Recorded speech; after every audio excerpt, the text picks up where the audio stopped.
تسبیح کی برکت۔ سبحان اللہ و بحمدہ سبحان اللہ العظیم۔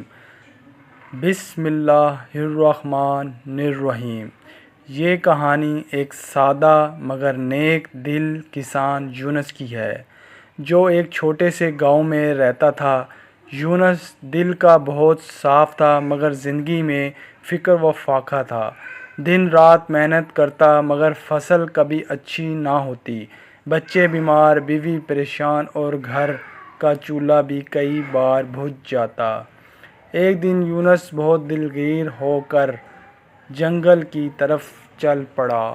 وہاں ایک درویش بزرگ بیٹھے ہوئے تھے، چہرہ نورانی، آنکھیں پرسکون۔ یونس نے روتے ہوئے کہا، حضرت، میرے رزق میں بہت تنگی ہے، دعا کریں اللہ آسانی فرمائے۔ بزرگ نے مسکرا کر پوچھا، بیٹا، کیا تم روزانہ اللہ کا ذکر کرتے ہو؟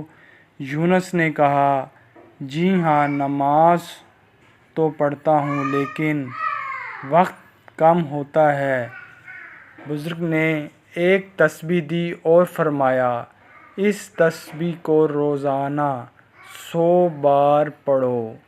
سبحان اللہ و بحمدہ سبحان اللہ العظیم، اور اللہ پر یقین رکھو۔ یونس نے دل سے عمل شروع کیا۔ وہ دن رات محنت کرتا، مگر اب زبان پر ہر وقت تسبیح جاری رہتی۔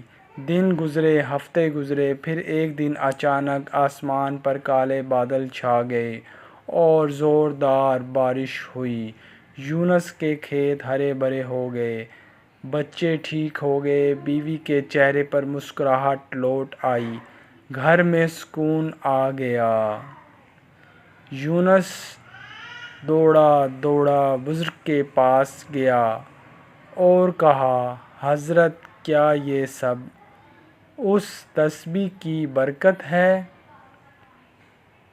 بزرگ نے مسکرا کر کہا، بیٹا، یہ وہی تسبیح ہے جسے نبی کریم صلی اللہ علیہ وآلہ وسلم نے فرمایا کہ یہ 2 کلمات زبان پر ہلکے، میزان میں بھاری اور اللہ کو بہت محبوب ہے۔ سبحان اللہ و بحمدہ سبحان اللہ العظیم۔ ذکر الہی انسان کے دل کا سکون ہے۔ جو اللہ کو یاد کرتا ہے، اللہ اس کے حالات بدل دیتا ہے۔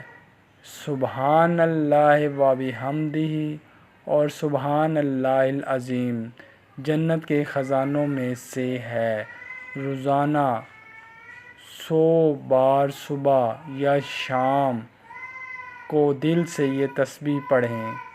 سبحان اللہ و بحمدہ سبحان اللہ العظیم۔